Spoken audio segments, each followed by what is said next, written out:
So you bite your nails and you want to stop doing them unconsciously while you're alone or you're going out with someone, maybe a girl, and you start biting your nails and it's so embarrassing and it's so disgusting and you want to finally break this habit. Well, I'm so glad that you made it to this video because I'm gonna explain to you exactly and scientifically, not just just like broad advice. No. Scientifically, how the reason why you bite your nails and how to break it.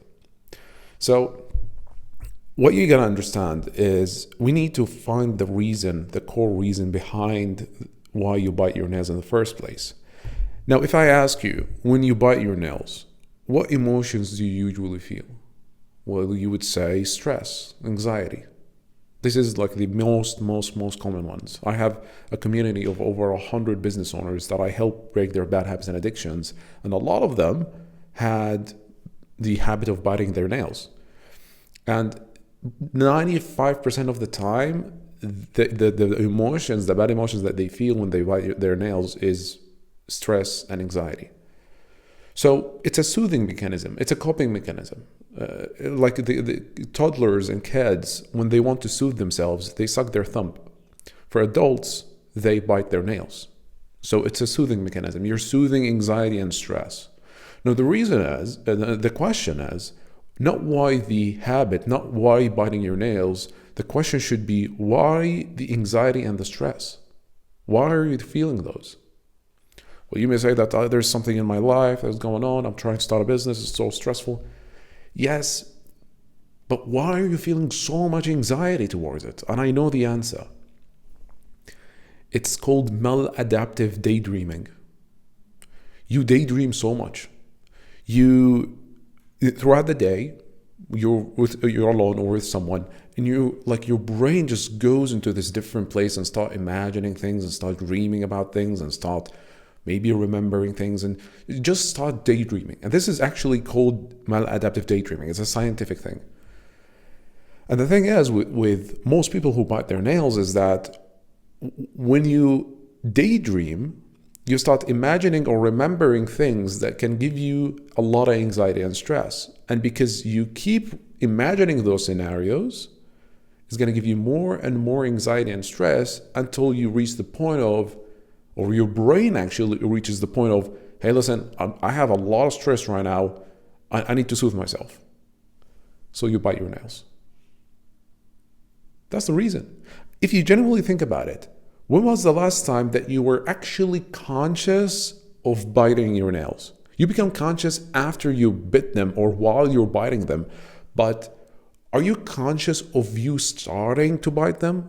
No, because you start biting them when you're in that daydreaming phase. So you're not really conscious of the present. That's the reason you bite your nails. So we established that nail biting is because of the maladaptive daydreaming that you have. So now the question is not why biting your nail. We shouldn't ask why you're biting your nails, and also we shouldn't ask why the stress and anxiety. What we should ask, why the daydreaming in the first place? Now we're like digging deep down into the root cause behind your habit. And I know the answer behind the maladaptive daydreaming. When you were a child, I know you can't answer, but I want you to answer in your head. And if one of those scenarios sparks a yes in you, then we are on the right track. When you were young, were you stressed? Were your parents stressed a lot that made you stress?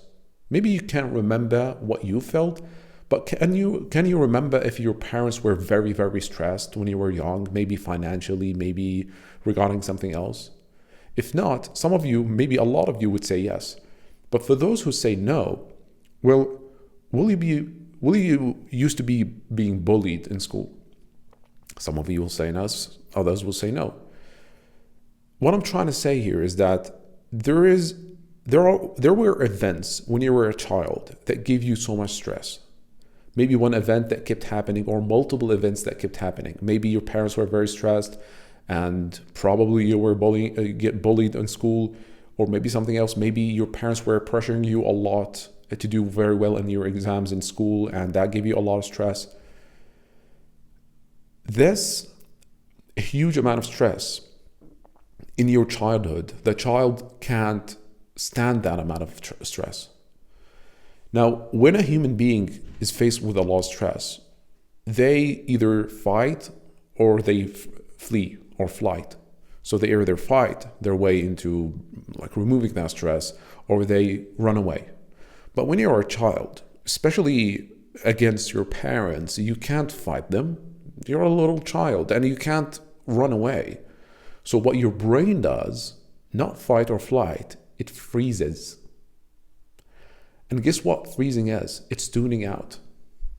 Tuning out is basically your brain escaping from reality and going into imagination to just escape this present painful moment. Now, the problem with tuning out is that it's happening while your brain is being developed. And while your brain is developing, there are millions of connections in your brain that are happening every single second. And when you tune out, the brain is being dysregulated when it comes to its development, and it's not developing in the correct way. And it's building this habit of tuning out. So when you're an adult now, you have it in your brain circuits, the tuning out behavior. And that's the reason you tune out. That's the reason you have maladaptive daydreaming. So we started with the question of why do you bite your nails? And then we got to the question of why the stress and the anxiety. And then to why you daydream. And then why do you daydream? Because of the tuning out habit, or not habit, the tuning out coping mechanism that your younger self used to survive the stress that used to happen when you were young. That's the reason. Okay, well, all that is good. How can I solve it? Okay, you told me about the root cause. Well, what's the solution now? I'm glad you asked. Well, you gotta understand that you have brain circuits. And I know you do understand that. But what you need to understand is that your brain is never static. Your brain can always keep developing, and always can fix the underdeveloped and the dysregulated brain circuits. So when you're very stressed, when you were young, and this maladaptive daydreaming or the tuning out got developed in the brain, there are other circuits that were underdeveloped, like the dopamine circuit, the adrenaline circuit, the stress hormone, the endorphin circuit, which is pain relief for mental and emotional pain and love, and the impulse control circuit. These also were not developed at 100%. And what you need to understand is at any age that you're at, you can always develop or continue to developing these circuits correctly. You can heal yourself from this maladaptive daydreaming. You can heal your brain connections from tuning out. And you can heal yourself to stop this tuning out and this daydreaming so that you can stop biting your nails. Biting your nails is the effect. You can't solve that. You need to solve the root cause, which is the maladaptive daydreaming, which is the tuning out. And you can do that by fixing your brain circuits, by making them develop correctly alongside the dopamine, the adrenaline, the endorphins, the impulse control circuits. You can do that. So the question is, well, how can I improve? How can I develop my brain circuits? You don't have to do anything. But here's what you are currently doing that is affecting the development of these circuits. You gotta understand that your brain wants to stay alive and wants to keep developing itself and fixing itself. But the problem is, if you have any bad habits or addictions, biting your nails isn't like a bad habit. No, what I'm saying is like smoking, drinking, a lot of social media, video games, a lot of video games. Any bad habit or addiction that you continuously do, these are not only stopping your brain circuits from developing correctly, they are making them underdeveloped more and more and more. And the more you stay addicted to these habits and addictions, the less your circuits will be developed, the more you will tune out, and the more you will bite your nails. So if you want, so in a nutshell, if you want to stop biting your nails, you need to fix your bad habits and addictions. That's it. But I needed to explain to you everything in between so you can believe me. Because there's so much BS advice on the internet nowadays of people just saying anything just to make videos and get views. So now the question is, well, how do I break my bad habits and addictions? That's an amazing question. And I believe that I'm one of the best people for business owners to help you break those bad habits and addictions. And if you want me to personally help you with those, then check the link in the description. I have a free school community that you can join so I can personally help you break those. So I'd love to see you there. Thank you so much.